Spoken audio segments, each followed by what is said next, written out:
तो गाइस आज की कहानी एक ब्रह्म राक्षस की है जिसे आप लोग जानते ही होंगे।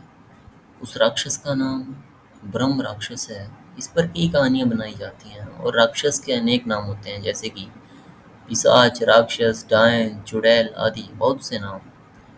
तो दोस्तों चलो मैं अपनी कहानी पर आता हूँ। हमारे गांव में एक ब्राह्मण रहते थे जिनका नाम दुर्जन सिंह था। दुर्जन सिंह को लोग दुर्जन जी कहकर बुलाते थे। उनके घर से कुछ दूर पर एक खेत था। उस खेत में एक बहुत बड़ा बरगद का पेड़ था। वह बरगद का पेड़ बहुत पुराना था। कुछ समय के बाद उन्होंने उस खेत पर घर बनाने की सोची। पहले वाला घर बहुत छोटा होने की वजह से उन्होंने खेत पर घर बनाने की सोची थी। उन्होंने उस बरगद के पेड़ को कटवा दिया और अपना घर बनवा लिया। कुछ तो कुछ दिन तो ठीक-ठाक चला, पर कुछ दिन बाद दुर्जन बड़े परेशान रहने लगे।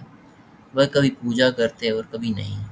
तो उनकी बीवी ने उनके बदले स्वभाव को देखकर पूछा कि तुम आजकल पूजा नहीं करते हो और आजकल बदले-बदले से रहते हो, कभी बच्चों को डांटते रहते हो, तुम्हें हुआ क्या है? दुर्जन जी के चेहरे पर मुस्कान आई और वह कहने लगे, मेरे घर को तोड़कर अपना घर तो बना लिया है और इसे क्या पूजा जाए? पूजा करने के लिए कह रही हो? मैं ही तो भगवान हूँ। इसे पूजा करने की कोई ज़रूरत नहीं है। मैं कभी दांत मिचते, कभी बड़े प्यार से बोलते, कभी आंखें लाल तो कभी शाही हो जाते। उनकी बीवी को शक हो गया कि ज़रूर किसी का साया है और वो बातें ऐसी नहीं करते हैं जैसे कि उनके अंदर से दो लोग बोल रहे हों। तब उनकी बीवी ने उनको बिठाकर हनुमान चालीसा पढ़ने लगे। वो सोच रही थी अगर कोई होगा तो भाग जाएगा, पर दुर्जन जी पर उसका कोई असर नहीं पड़ रहा था।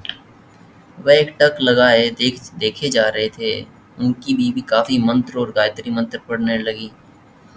तभी दुर्जन की आंखें लाल हुई और कहने लगे कि मैं किसी से नहीं डरने वाला। और तू क्या समझ रही है, मैं इसे ऐसे छोड़ने वाला हूँ? तब एक उसका छोटा बच्चा वहां आ गया। दुर्जन ने उसे जोर से पकड़कर अपनी तरफ खींच लिया और ऐसा लग रहा था कि उसके सर को कच्चा ही चबा जाएगा। उसकी मम्मी बोली कि बच्चे को छोड़ दो, इसने क्या तुम्हारा बिगाड़ा है? दुर्जन की पत्नी ने अपने बच्चे को अपनी तरफ खींच लिया। उसने फिर पूछा, तुम कौन हो और मेरे पति के अंदर क्यों आए हो? आप हमसे क्या चाहते हो? आप हो कौन? तब उसने कहा कि अगर अपना भला चाहती हो तो बरगद के पेड़ लगाओ, जितना भी हो सके। पेड़ लगाओ, फिर मैं बताऊंगा कि मैं कौन हूँ और फिर मैं चला जाऊंगा। तब दुर्जन जी की बीवी ने 101 पेड़ बरगद के लगाए। एक दिन उनकी पत्नी ने देखा कि आज दुर्जन जी सुबह उठकर पूजा पाठ करके आ चुके हैं। तब दुर्जन जी के अंदर जो साया था उसने बोला, तुम्हारे पति को आज छोड़ के जा रहा हूँ। तुम सदा सुखी रहो, तुम्हारे आचार विचार बहुत अच्छे हैं। मैं ब्रह्म राक्षस हूँ। वैसे मैं किसी को छोड़ता नहीं हूँ और ना ही किसी से डरता हूँ। तुम्हारे पति ने मेरे बरगद को काट दिया था जिस पर मैं हजारों साल से रहता था। मुझे गुस्सा तो आया, पर मैं तुम्हारी अच्छाई के कारण मैं इन्हें छोड़कर जा रहा हूँ। तुम्हारे पति को छोड़कर तब दुर्जन जी अचानक से ही हो गए। तब दुर्जन जी की बीवी की आंखों से अश्रु निकल आए। और दोस्तों, अगर बुरे के साथ अगर तुम अच्छा करोगे तो एक दिन वह भी अच्छा हो जाता है। तो आज का शिष्य यही था कि पेड़ लगाएं और अच्छा करते रहें। ये मैटर नहीं करता सामने वाला आपके साथ क्या व्यवहार कर रहा है।